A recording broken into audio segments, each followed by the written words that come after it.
يعني أنت لو جئت إلى كتبهم الرجالية وقرأت عن سهل بن زياد يقولون غير ثقة، محمد بن سنان ليس بثقة، ضعيف، ولكن مع ذلك ينقل مئات الروايات عن محمد بن شنو؟ عن محمد بن سنان،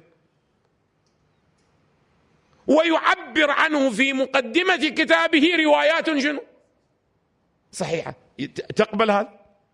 يعني تقبل أنت من السيد الخوئي أنه في كتابه معجم رجال الحديث يقول ضعيف ضعيف ضعيف ضعيف ضعيف ضعيف، ثم يأتي إلى كتابه في التنقيح كل الروايات التي في سندها من ضعفه يقول صحيح صحيح صحيح صحيح؟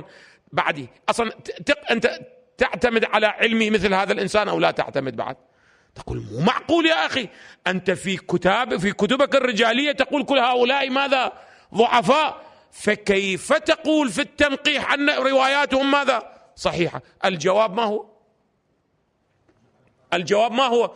أنه ما قلته في كتابي الرجالي كان النظر إلى ماذا؟ إلى الشخص، نعم ضعيف.